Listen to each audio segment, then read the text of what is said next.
hear me okay? Yep, there we go. So my voice is a little bit croaky, but we're going to get through this. What I wanted to talk to you about today is CERN's social media. And in fact, I worked recently with some academics on a particular study where we looked at our social media and we looked at the impact it had on our audience and how the audience behaved. And we studied this and we published a paper recently. And I'm going to just give you some of the highlights. It was a paper, in fact, in conjunction with Aviv and Eilet, who were two academics from Technion in Israel.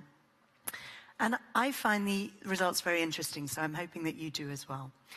For those of you that don't know CERN, I don't know if anyone doesn't know CERN, but we're based just outside of Geneva. You've got here the Geneva airport.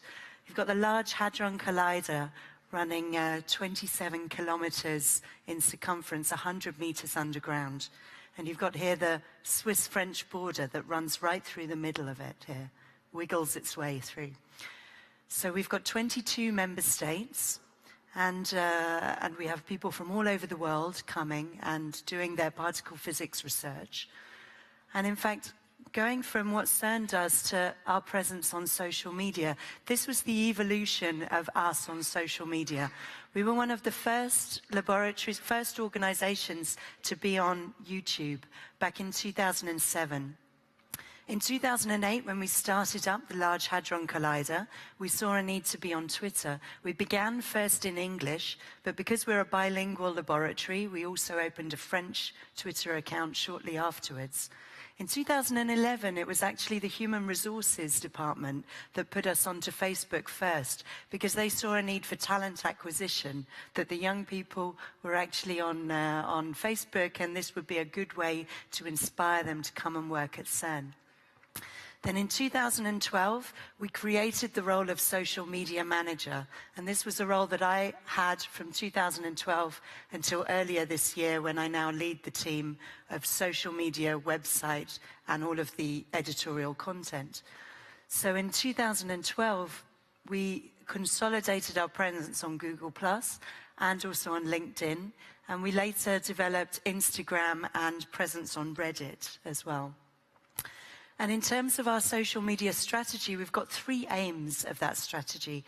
The first one is, we're not selling anything. So what we're selling is curiosity and knowledge, and we're inspiring people to be interested in physics and the world around them. So one of the elements of that is to begin a journey. We want people to go and discover more about the science and about their understanding. We also want to foster engagement, the digital democracy.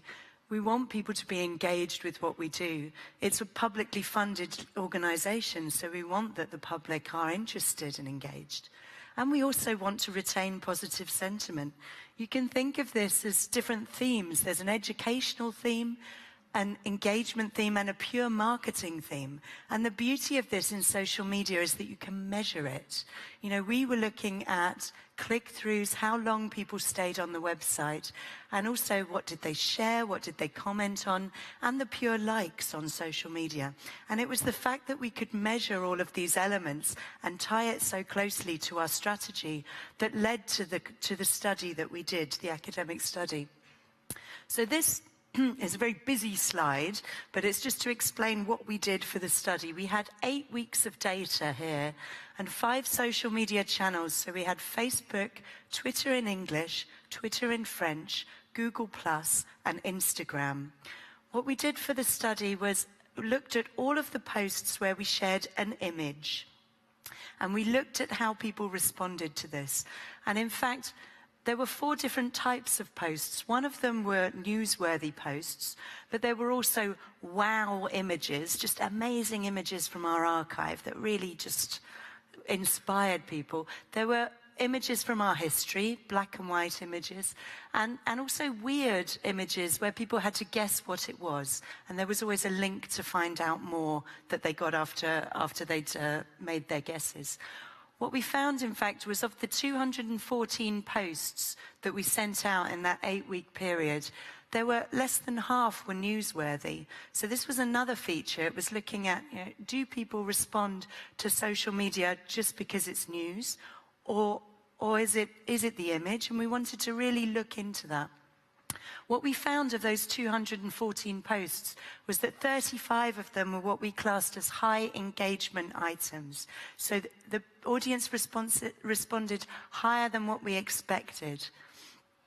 And this is, again, a very busy slide, but it's basically showing you that across that time, these were the audience figures that we had on the five channels that we studied. The largest one was Twitter in English. We had more than 1 million followers on our Twitter English. And Instagram was a very, very new account at that time. When we started the study, it had only 100 followers. But it grew enormously in the 8 weeks that we did the study. Like I said, we were using images. It was really something that appealed to that Instagram audience. In terms of the gender balance, you can see that, for example, Twitter French is almost 50-50 in terms of the gender balance. But the rest is what we see generally in the audience that follows CERN. It's mostly 2/3 men and 1/3 women. In terms of the top countries, I mean, US is so prevalent on social media, so it's not surprising that that comes out as the top countries. But also it was interesting for us to see the balance of countries on the other channels and to factor that in. And one of the things we studied when we looked at the 35 engagement items was that many of them were highly engaging across all the platforms. During that period was when we announced that Fabiola Gianotti was going to be the next CERN Director General. She's now been our Director General for almost a year and doing a fantastic job. And the audience were extremely engaged to find out that we were going to have Fabiola as our new director. This was a huge story on everything. But what was also interesting was some of the other things we didn't expect. So, for example, on Twitter, we were looking at our English account and our French account. Now, here, there are many people that speak both English and French. You'll know that one phrase in English it takes many more characters to say that same phrase in French. And so the challenge with Twitter in French is to get into those 140 characters. What we saw was that when we took a tweet in English, you could convey a lot of the information in one go. And people didn't really need to click on the link to find out more. They had everything they need there. They could share it, they could move on. But the French one ended up being slightly enigmatic. You couldn't say as much. People did want to click through to actually find more. And we saw that there were more click-throughs with the French equivalent posts than there were with the English, purely because you weren't saying as much because of the constraints of the platform. This is sort of a summary of what we found. So, like I said, we had images in every post, and the behaviour was really across the board in terms of the effectiveness of those images. What we saw when there were news posts was that people liked it, they commented, they shared, they did click through, but they digested the information very fast and moved on with their lives. There wasn't an awful lot of long time spent on the website. They didn't click and continue their journey more. What we did find with animations was that this was quite a shallow engagement. People liked it and shared it, but they didn't really do anything else with it. One of the interesting findings that we've now put into practice at CERN is that when there was a video or a virtual tour on the web page, especially if it was further down the web page, so people saw a beautiful image, read some text, and then watched the video, they were much more engaged, they stayed much longer. If the video was at the top, they watched it fast, they moved on. So we've actually started to change our website in this way, building on this study. Discussions, is obvious, it was a lot of comments. Clickbait, I mentioned. And with the tailored content and the human story, we really saw, for example, that when a French tweet led to a whole newsletter in French where people could click around and really explore different stories. It was tailored content for that audience, and that got a huge reaction. And the human stories really appealed to the audience as well. So we've actually used this to shape our content moving forward. But just to summarize, if you do want to read the final study, it's pinned to the top of my Twitter account, and there's also this short link here if you want to read it in detail.